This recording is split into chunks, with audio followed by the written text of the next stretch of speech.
What if death was just a problem to be solved, a glitch in the system? Well, the world's richest men think exactly that, and they're racing to rewrite the rules of life itself. They're pouring billions into cutting-edge research, pushing the boundaries of science, all with one audacious goal: to cheat death, to become immortal. But what are the implications of this pursuit? What happens when humans try to become gods? Hello guys, welcome to FutureTech. Meet Brian Johnson, tech millionaire, and potential patient zero for immortality. This is a guy who spends $2 million a year trying to reverse the aging process. That's right, $2 million every year. Every morning, Brian wakes up and downs over 100 pills. Not the Flintstones kind, mind you. We're talking meticulously calibrated cocktails of supplements, all designed to biohack his way back to 18. But it doesn't stop there. His days are ruled by a strict diet and exercise regimen, all painstakingly optimized for longevity. And if that wasn't hardcore enough, Brian regularly subjects himself to experimental procedures, pushing the boundaries of science and maybe his sanity, all in the pursuit of eternal youth.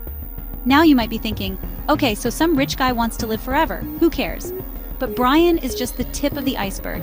He's a symptom of a much larger obsession brewing in Silicon Valley and beyond. An obsession with hacking the one thing that has always been non-negotiable: death. You see, these billionaires, they look at death not as an inevitability, but as a problem to be solved, a bug in the system. And they're convinced their money and technology are the keys to cracking the code. But why? Why are these titans of industry so hell-bent on immortality? Is it about legacy, power, or is it something even more primal, a deep-seated fear of the unknown that only unlimited resources can soothe? Whatever the reason, one thing is clear: the quest for immortality has begun, and it's about to change everything. Okay, so how do they actually plan to pull this off? How do you go from being a mortal human to, well, not? The answer, as with most things tech-related, lies in the realm of science fiction. Except in this case, science fiction is rapidly morphing into science fact. The first approach, and perhaps the wildest, is something called mind uploading. Imagine transferring your consciousness, your memories, your personality, everything that makes you, into a computer.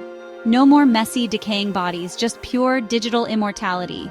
Sounds like a Black Mirror episode, right? But companies like Elon Musk's Neuralink are already developing brain-computer interfaces that could, theoretically, one day allow us to download our minds into silicon shells. But if plugging your brain into the Matrix feels a bit too dystopian, don't worry. There's another, more biological approach: genetic engineering. Scientists are making incredible breakthroughs in understanding the aging process at a cellular level. They're identifying the genes that control our lifespans, and they're figuring out how to manipulate them. Imagine a future where we can simply edit out the genetic code that causes our bodies to deteriorate, where we can regenerate damaged tissues, reverse diseases, and essentially hit the pause button on aging. And then there's nanotechnology, tiny robots that could one day course through our veins, repairing damage at the cellular level, cleaning out toxins, and essentially keeping our bodies running like well-oiled machines. These technologies are still in their infancy, but the pace of progress is staggering. And the more money that gets poured into this field, the faster those breakthroughs will come. Chapter 3: The Price of Paradise. But here's where things get complicated. What happens when we actually achieve immortality? Who gets to live forever? Because let's be honest, this technology, if it works, won't come cheap. At least not initially. We're talking millions, maybe billions of dollars for a shot at eternal life. So, does that mean only the ultra-wealthy, the Brian Johnsons of the world, get to live forever? Do they become this new breed of superhumans while the rest of us are left to grapple with the same old expiration date? It's a terrifying thought, isn't it? The idea of immortality becoming just another perk of being rich and powerful. It's the ultimate status symbol, a way to solidify the divide between the haves and the have-nots for all eternity. And what about overpopulation? If no one dies, where do we put everyone? The planet is already groaning under the weight of our existence. Imagine adding immortality to the equation. And then there are the ethical dilemmas. What does it even mean to be human when you can live forever? Do we lose our sense of purpose? Our drive to create, to love, to leave our mark on the world?